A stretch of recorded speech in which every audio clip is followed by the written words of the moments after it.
کیا جانے وہاں بڑے کہ نیاز کی بوٹی میں اللہ نے کتنی طاقت رکھی ہے.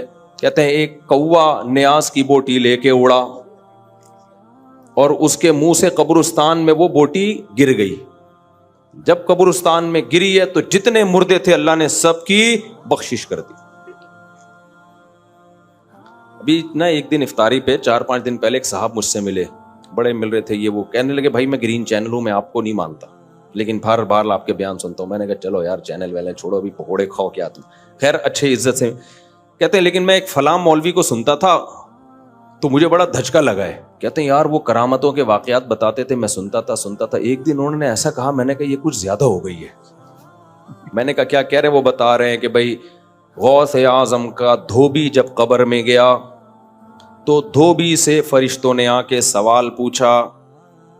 اب میں نے تو جو ان کے منہ سے سنا شاید الفاظ آگے پیچھے کر لوں. تو دھوبی نے جب ان سے آ کے سوال پوچھا من ربک, اور جو پوچھتے ہیں نا قبر میں, تو انہوں نے کہا تجھے پتہ نہیں ہے میں غوث اعظم کا دھوبی ہوں. یعنی تجھے کس سے پوچھ رہا ہے بھائی, تو کس قسم کی باتیں کر رہا ہے؟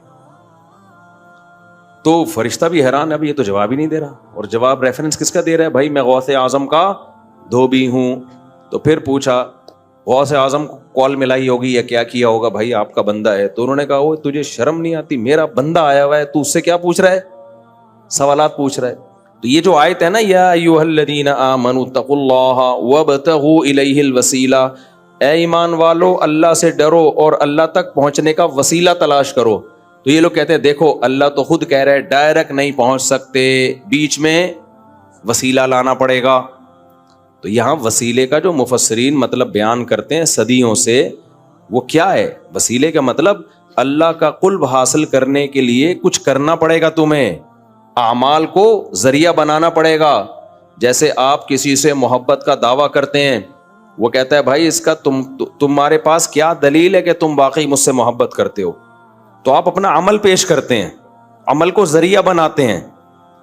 تو یہاں قرآن کہہ رہا ہے اللہ تک پہنچنے کا وسیلہ یعنی عمل. تو عمل کا وسیلہ تو جائز ہے بھائی, بلکہ آگے قرآن کیا کہہ رہا ہے وجاہدوا فی سبیلہ, اللہ کے راستے میں جہاد کرو. تو یہ جہاد ہے وسیلہ. سمجھ میں آ رہی بات؟ جیسے ہم اللہ سے دعا مانگتے ہیں, یہ دعا بھی ایک عمل ہے نا اللہ تک پہنچنے کا, تو یہ دعا بھی ایک وسیلہ ہے. اب کوئی یہ کہے کہ دعا کو اللہ اور بندے کے درمیان وسیلہ کیوں بنا رہے ہو؟ بھائی یہ وسیلہ اور ہے اور آپ جس وسیلے کی بات کرتے ہو وہ اور ہے. دعا تو ڈائریکٹ آپ کو اللہ تک پہنچا دیتی ہے, اس میں کسی اور چیز کا وسیلہ نہیں ہوتا, اس لیے دعا کو وسیلہ کہا گیا ہے. تو اعمال آپ کو ڈائریکٹ اللہ تک پہنچا دیتے ہیں. نماز آپ کو ڈائریکٹ اللہ تک پہنچاتی ہے, جہاد آپ کو ڈائریکٹ اللہ تک پہنچاتا ہے, تہجد آپ کو ڈائریکٹ اللہ تک. تو یہ جو قرآن میں ہے نا اللہ کی طرف وسیلہ تلاش کرو, اس سے مراد ہے نیک عمل کرو. سمجھتے ہو کہ نہیں سمجھتے؟ جس کے مزاج میں شرک ہوگا اس کو صرف اللہ کا نعرہ پسند نہیں ہوگا. صرف یا اللہ مدد کہیں لکھا ہوا ہو نا, اس کو ایک دم کہے وہابڑا. کیا ہے وہابڑے کہیں کے, یہ تو نبی کا تذکرہ ہی نہیں کرتے. اور بھائی کس نے کہا ہم نبی کا تذکرہ نہیں کرتے؟ ہم نبی کا تذکرہ کرتے ہیں اس طرح سے جس طرح نبی نے حکم دیا. وہ کیسے حکم دیا؟ یا ایھا الذین آمنوا صلوا علیہ وسلموا تسلیما. تو نبی کا تذکرہ کیسے کرنا ہے؟ نبی پر درود بھیج کے, نبی سے مانگ کے تھوڑی کرنا ہے. قرآن نے بھی ہمیں بتایا کہ نبی کا تذکرہ کیسے ہوگا, جیسے قرآن کی آیت پڑھی, خود نبی نے بھی بتایا کہ میرا تذکرہ کیسے ہوگا. فرمایا جو مجھ پر ایک دفعہ درود بھیجتا ہے اللہ اس پر 10 رحمتیں نازل کرتے ہیں. تو اس طرح سے نبی کا تذکرہ ہوگا. آپ جس طرح سے تذکرہ کر رہے ہیں کہ نبی کو اللہ کے ساتھ شریک کر دیں مانگنے میں, جیسے اللہ سے مانگنا ایسے نبی سے مانگنا, یہ والا تذکرہ میرے بھائی اللہ کی نظر میں قبول نہیں ہے. تو یہ آیت بہت زبردست آیت ہے. وَإِذَا ذُكِرَ اللَّهُ وَحْدَهُ اشْمَأَزَّتْ قُلُوبُ الَّذِينَ لَا يُؤْمِنُونَ بِالْآخِرَةِ. اللہ کہتے ہیں جن کا آخرت پر ایمان نہیں, اللہ کا خوف ان کے دلوں سے نکل گیا. ان کے سامنے جب اکیلے اللہ کا ذکر کیا جاتا ہے, صرف اللہ یعنی توحید کے ساتھ, تو ان کے دل میں کیا پیدا ہوتی ہے؟ تنگی. ایک جگہ قرآن میں آتا ہے یکادون یسطون بالذین یتلون علیہم آیاتنا. ان کا دل کرتا ہے کہ جو آیتیں پڑھ رہا ہے اس پہ حملہ کر کے مار دیں اس کو. وہ ایک بدعتی مولوی صاحب تقریر کر رہے تھے, وہ کہہ رہے تھے یہ کیا جانے وہابڑے, ہمارا نام وہابی کے کی سپرلیٹو کر دیا وہابڑا. کہتے ہیں یہ کیا جانے وہابڑے کہ نیاز کی بوٹی میں کتنی طاقت رکھی اللہ نے. یہ وہابڑوں کو کیا پتا, ہم نہیں مانتے نا نیاز ویاز کیا ہوتا ہے بھائی, سیدھا سیدھا صدقہ کرو اللہ کی رضا کے لیے, کسی کو بھی دے دو, چپکے سے دے دو, یہ ہوتا ہے. یہ کیا حلوے مانڈے مارکیٹ میں چل رہے ہیں. تو وہ اب سر لگا کے تقریر کر رہے تھے. میرے والد صاحب یہ قصہ سنایا کرتے تھے. میرے والد صاحب کی طبیعت میں بڑا مزاح تھا, حالانکہ بڑے روبدار آدمی, لیکن جب آپ ان سے گپ شپ لگاتے تو بڑے طبیعت میں مزاح. وہ واقعہ سناتے تھے گھر میں کہ ایک صاحب تقریر کر رہے تھے, ایک مولوی کہتا ہے یہ کیا جانے وہاں بڑے کہ نیاز کی بوٹی میں اللہ نے کتنی طاقت رکھی ہے. کہتے ہیں ایک کوا نیاز کی بوٹی لے کے اڑا اور اس کے منہ سے قبرستان میں وہ بوٹی گر گئی. جب قبرستان میں گری ہے تو جتنے مردے تھے اللہ نے سب کی بخشش کر دی. ابھی نا ایک دن افطاری پہ 4-5 دن پہلے ایک صاحب مجھ سے ملے, بڑے مل رہے تھے. یہ وہ کہنے لگے بھائی میں گرین چینل ہوں, میں آپ کو نہیں مانتا لیکن بار بار آپ کے بیان سنتا ہوں. میں نے کہا چلو یار چینل ویلے چھوڑو, ابھی پکوڑے کھاؤ کیا تم. خیر اچھے عزت سے کہتے ہیں لیکن میں ایک فلاں مولوی کو سنتا تھا تو مجھے بڑا دھچکا لگا ہے. میں نے کہا کس کو؟ انہوں نے کوئی نام بتایا, مناسب نہیں ہے نام کسی کا. کہتے ہیں یار وہ کرامتوں کے واقعات بتاتے تھے, میں سنتا تھا. ایک دن انہوں نے ایسا کہا, میں نے کہا یہ کچھ زیادہ ہو گئی ہے. کہتے ہیں میں نے کہا یہ کچھ زیادہ ہو گئی. میں نے کہا فار ایگزامپل. کہتے ہیں اس کے بعد سے مجھے تھوڑا جھٹکا لگا ہے. لیکن ہیں وہ اسی چینل میں, مطلب ان کا کسی خاص مولوی سے بدگمان ہو گئے وہ. میں نے کہا کیا کہہ رہے؟ وہ بتا رہے ہیں کہ بھائی غوث اعظم کا دھوبی جب قبر میں گیا تو دھوبی سے فرشتوں نے آ کے سوال پوچھا. اب میں نے تو جو ان کے منہ سے سنا شاید الفاظ آگے پیچھے کر لوں. تو دھوبی نے جب ان سے آ کے سوال پوچھا من ربک, اور جو پوچھتے ہیں نا قبر میں, تو انہوں نے کہا تجھے پتا نہیں ہے میں غوث اعظم کا دھوبی ہوں. یعنی تجھے کس سے پوچھ رہا ہے بھائی, تو کس قسم کی باتیں کر رہا ہے. تو فرشتہ بھی حیران ہے, اب یہ تو جواب ہی نہیں دے رہا. اور جواب ریفرنس کس کا دے رہا ہے؟ بھائی میں غوث اعظم کا دھوبی ہوں. تو پھر پوچھا غوث اعظم کو کال ملائی ہوگی یا کیا کیا ہوگا, بھائی آپ کا بندہ ہے. تو انہوں نے کہا وہ تجھے شرم نہیں آتی, میرا بندہ آیا ہوا ہے, تو اس سے کیا پوچھ رہا ہے, سوالات پوچھ رہا ہے. تو جو میرے ساتھ افطاری میں پکوڑے کھا رہے تھے انہوں نے کہا کہ میں نے کہا یار یہ تھوڑی کیا ہو گئی ہے بھائی, زیادہ ہو. ہم ترکی کے میوزیم میں تھے نا, تو وہاں بڑی چیزیں, یہ حضرت فاطمہ کا کرتا ہے. میں نے کہا ہوگا بھائی ہوگا, ان کے پاس تو ایک ظاہر خلافت عثمانیہ رہی ہے, تو یہ فلانا ہے, یہ ڈمکانا ہے, یہ یوں ہے, یہ وہ ہے. میں سنتا رہا. ایک لاٹھی لٹکی ہوئی تھی. میں نے کہا یہ کیا؟ انہوں نے کہا یہ حضرت موسیٰ کی لاٹھی ہے. میں نے کہا یار تھوڑی زیادہ ہو گئی, تھوڑا سا کیا کر رہو, یہ کچھ زیادہ ہو گئی. مجھے وہی لطیفہ یاد آیا کہ پاکستانی نے کہا ہمارے ہاں لوگ ناک سے کھانا کھاتے ہیں. کسی نے کہا بالکل ناک سے, انہوں نے کہا بس تھوڑا سا نیچے. تو مجھے خیال ہوا یہ لاٹھی حضرت موسیٰ کی, تو میں نے کہا تھوڑا سا کم کر لو, کچھ اور کہہ دو, امام ابو حنیفہ کی لاٹھی ہے, امام شافعی کی لاٹھی ہے, امام بخاری کی, تو کچھ سمجھ میں آ جائے گا. یہ تھوڑا سا کیا ہو گئی, زیادہ ہو. اچھا مزے کی بات اس میں یہ کہ جب مجھے تعارف کروایا گیا نا حضرت موسیٰ کی لاٹھی, میں سب چیزیں کہہ رہا تھا, اچھا ماشاءاللہ یہ فلانے کا ہے, یہ فلاں کا ہے, ویل ڈن.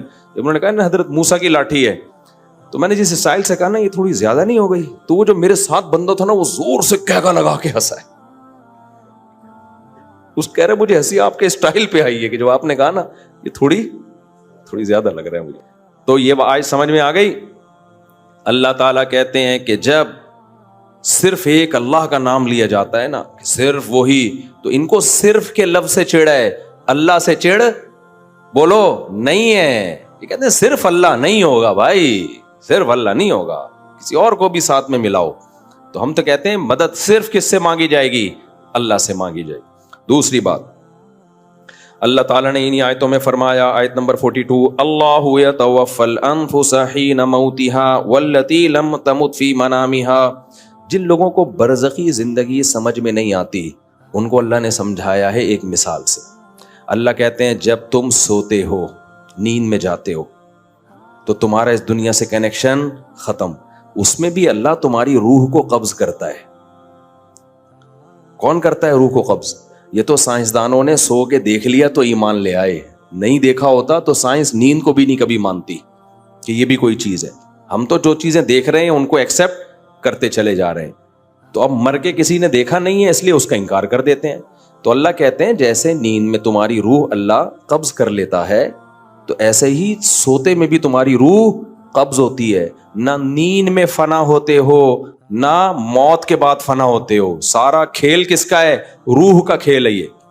فَيُمْسِكُ الَّتِي قَضَىٰ عَلَيْهَا الْمَوْتِ، جب نیند میں تمہاری روح اللہ کھینچ لیتا ہے تو جس کو زندہ کرنا ہوتا ہے دوبارہ روح لوٹا دیتا ہے، مڑ جاتے ہیں. جس کو موت دینی ہوتی ہے اس کی روح کو روک لیتا ہے. کتنے لوگ سوتے میں مر جاتے ہیں نا، اس کی روح کو کھینچ لیتا ہے.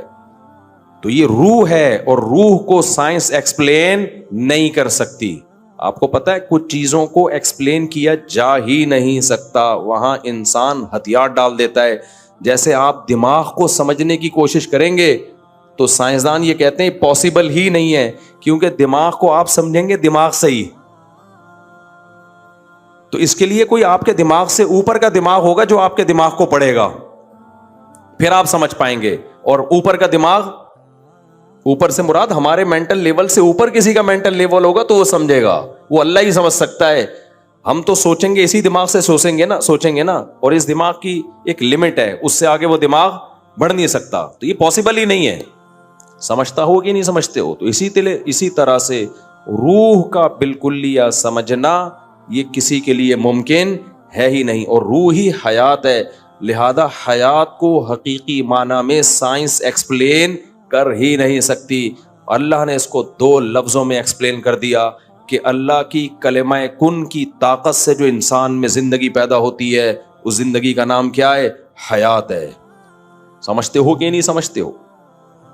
اسی سے یہ بھی پتا چل گیا کہ جناب، اب پھر وہی اختلافی مسئلے آ جاتے ہیں، ہم آ گئے تو ایک جلدی انہوں نے نمٹانے دو نا، یہ بھی اجماعی مسئلہ ہے نا حضرت عیسیٰ کی حیات.